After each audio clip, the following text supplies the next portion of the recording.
Hello बच्चों, let's read the question. The question is a magnetic field B that is equals to B naught sin omega t k cap covers a large region where a wire AB slides smoothly over two parallel conductors separated by a distance D. The wires are in XY plane. जो हमारा wire है वो XY plane में है. The wire AB of length D has resistance R and the parallel wires have negligible resistance. If AB is moving with velocity V, what is the current in the circuit? What is the force needed to keep the wire moving at constant velocity? तो हमें दो चीजें calculate करनी है. एक तो हमें current calculate करनी है और एक हमको कैलकुलेट करना है फोर्स जो जरूरी होगा उसको कांस्टेंट वेलोसिटी से मूव कराने के लिए. अब देखिए हमारे पास ये वायर है, इसकी डिस्टेंस आपको डी गिवन है और ये मूव कर रहा है आउट ऑफ द पेपर. मतलब मैग्नेटिक फील्ड जो है आपका वो अपवर्ड डायरेक्शन में है क्योंकि के कैप इसकी दे रखी है डायरेक्शन. मतलब ये आउट ऑफ द पेपर है, मतलब अपवर्ड डायरेक्शन में है और के कैप इसकी डायरेक्शन दे रखी है. अब अगर मैं ये एक्सिस मेरा एक्स है, ये वाई है, वायर मूव कर रहा है इस डायरेक्शन, मतलब वेलोसिटी जो है हमारी वो किस में है, आई डायरेक्शन में है. तो वेलोसिटी की डायरेक्शन क्या हो जाएगी, एक्स हो जाएगी, जो कि आई कैप हो जाएगी. अब हमें एक चीज पता है, इसका बेसिक जो कॉन्सेप्ट होता है वो ये होता है कि जब भी कोई एक वायर मूव करता है कंडक्टर्स के बीच में तो उसके इलेक्ट्रॉन्स पर लगता है एफएम जो कि मैग्नेटिक फोर्स होता है. इस मैग्नेटिक फोर्स की वजह से इलेक्ट्रॉन मूव करने लग जाते हैं फ्रॉम ए टू बी. अब क्या होता है जब ए टू बी मूव करते हैं तो यहाँ पर पॉजिटिव चार्ज बन जाता है और यहाँ पर नेगेटिव बन जाता है, जिसकी वजह से इलेक्ट्रिक फील्ड प्रोड्यूस हो जाता है. ये इलेक्ट्रिक फील्ड क्या करता है, इनको नीचे आने से, इनके डाउनवर्ड मोशन को अपोज करता है. तो उन पर क्या लगता है, एक एफ ई लगता है. तो इक्विलिब्रियम की कंडीशन में जो इलेक्ट्रिक फोर्स और मैग्नेटिक फोर्स क्या हो जाते हैं, बैलेंस हो जाते हैं. ये आपका होता है ई बी बी और ये आपका होता है ई क्यू ई होता है. तो इस तरह से होता है. तो यहाँ से जो मेरा ई आ जाता है वो बी बी के बराबर आ जाता है, बी क्रॉस बी आ जाता है बेसिकली. और एक चीज हमको पता है कि जो मेरा इलेक्ट्रिक फील्ड होता है वो क्या होता है, बी अपॉन एल होता है, जहाँ पर बी हमारा क्या होता है, ईएमएफ होता है. ईएमएफ जो होता है यहाँ से वो क्या आ जाता है, ई इंटू एल आ जाता है. तो ई की जब वैल्यू रखूंगी मैं यहाँ पर बी इंटू बी, तो मेरा जो बी आएगा, या जिसको मैं यहाँ पर ई लिख देती हूँ बेसिकली, ठीक है, ईएमएफ के लिए मैं इसको ई बना देती हूँ. तो मेरा जो ई आता है बेसिकली वो मेरा आता है बी बी एल के बराबर. इसको हम बोलते हैं मोशनल ईएमएफ, ठीक है, क्योंकि जो इलेक्ट्रिक फील्ड होता है उसको हम बोलते हैं मोशनल इलेक्ट्रिक फील्ड. तो जो ईएमएफ आएगा वो हमारा क्या हो जाएगा, मोशनल ईएमएफ हो जाता है. तो मोशनल ईएमएफ की अगर वैल्यू मैं कैलकुलेट करूंगी तो ई जो मेरा आएगा जो किसके बराबर आया है, बी बी एल के बराबर आया है. अब बी की वैल्यू हमको गिवन है, कितनी है, B naught sine omega T, ठीक है, ये हो जाएगा. और वी आप एल बी दे रखा है, एल जो आपको दे रखी है वो डिस्टेंस डी दे रखी है एल की वैल्यू, और वी आपको वी दे रखा है, ठीक है. अब अगर मैं फ्लेमिंग का राइट हैंड रूल लगाऊं, फ्लेमिंग्स राइट हैंड रूल में मेरा क्या होता है, जो मेरी फिंगर्स होती हैं वो मेरी फील्ड के डायरेक्शन को शो करती हैं. जो मेरा थंब होता है, थंब, वो मेरा शो करता है डायरेक्शन ऑफ मोशन को, ठीक है, जो कि वी होती है आपकी. उस कंडीशन में मेरी जो मिडल फिंगर होती है वो आपका शो करती है इंड्यूस ईएमएफ या इंड्यूस करंट की डायरेक्शन को, ठीक है. तो ये आपको दिखाएगी इंड्यूस करंट या ईएमएफ की डायरेक्शन को, ठीक है. तो यहाँ से मैं ईएमएफ की डायरेक्शन निकाल लूंगी. ये जो मेरा मोशनल ईएमएफ है इसकी डायरेक्शन जब मैं निकालूंगी तो इसकी जो डायरेक्शन आती है वो आती है माइनस वाई डायरेक्शन में आती है, कुछ इस तरह से आती है. इसका मतलब वो माइनस जे डायरेक्शन में है.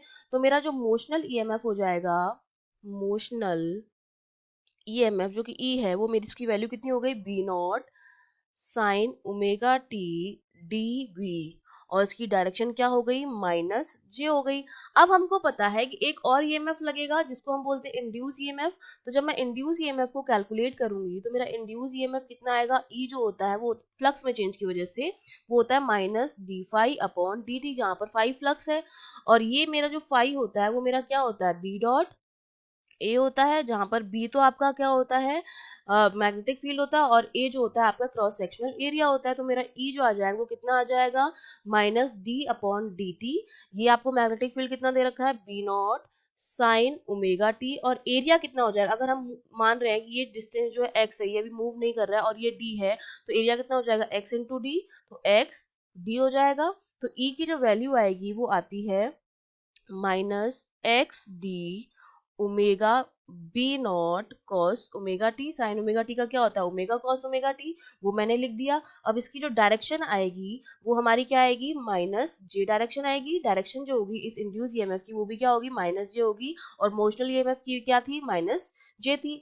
अब मैं क्या कर सकती हूँ, टोटल ईएमएफ जो है वो कैलकुलेट कर सकती हूँ। अब जब मैं टोटल ईएमएफ कैलकुलेट करूंगी, ई टी लिख देती हूँ, वो आएगा motional EMF plus induce EMF जो फ्लक्स में चेंज की वजह से था। तो जब टोटल करूंगी आएगा V naught D V sine omega T plus आपका हो जाएगा V naught D two common आ गया, तो यहाँ पे बचेगा X omega cos omega T. और इसकी जो डायरेक्शन हमारे पास आ जाएगी वो हमारे पास कितनी आ जाएगी, यहाँ पर हमने माइनस का साइन ये आपका यहाँ पर हो जाएगा ये प्लस, क्योंकि ये वाला जो साइन है ये माइनस जे की वजह से मैंने लगाया था, ठीक है। तो इसको जब मैंने यहाँ पर कर दिया है, टोटल ईएमएफ हमारा इस तरह से आ गया। अब हमें पता है इंड्यूस करंट जो होती है आई वो क्या होती है, ई अपॉन आर होती है, ई टोटल अपॉन आर। तो ई टोटल की वैल्यू हमने निकाल ली है, V naught D upon R हो जाएगी, ये हो जाएगा V sine omega T plus X omega cos omega T हो जाएगा। इस तरह से आ जाएगा हमारे पास करंट की वैल्यू।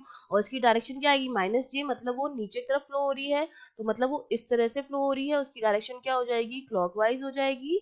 और वो किस तरह से फ्लो हो रही है, ए टू बी फिर बी टू ए, तो मतलब डायरेक्शन उसकी जो हो जाएगी वो क्या हो जाएगी, ए बी ओ सी आपकी क्या हो जाएगी, क्लॉकवाइज में हो जाएगी। ये तो हमारे पास आ गई करंट, ठीक है। अब हमें क्या निकालना है, फोर्स की वैल्यू निकालनी है। तो हमें पता है कि हमारा जो फोर्स होता है, ठीक है, फोर्स हमारा जो दिया जाता है वो दिया जाता है बी आई एल से, बिल से दिया जाता है। तो बी की वैल्यू हमको पता है कितनी है, B naught sine omega T है।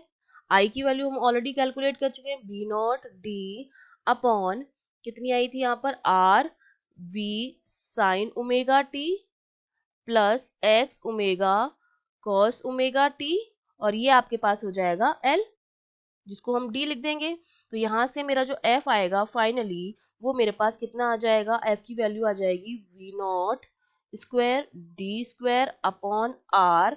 और इसको जब मैं लिखूंगी तो ये मेरा हो जाएगा V sine omega T plus X omega cos omega T, और ये हो जाएगा साइन ओमेगा टी, ठीक है। तो इसको जब फर्दर मैं लिखूंगी तो फ्लेमिंग लेफ्ट हैंड फ्लेमिंग के लेफ्ट हैंड रूल से इसकी जो डायरेक्शन जब हम निकालेंगे तो वो डायरेक्शन जो आती है वो माइनस आई कैप आती है डायरेक्शन। तो ये मेरा क्या हो गया, फोर्स हो गया। तो हमने करंट भी कैलकुलेट कर लिया और हमने फोर्स भी कैलकुलेट कर लिया, जो जरूरी है उसको मूव कराने के लिए एक कांस्टेंट वेलोसिटी के साथ। Okay, I hope you understood well, all the best.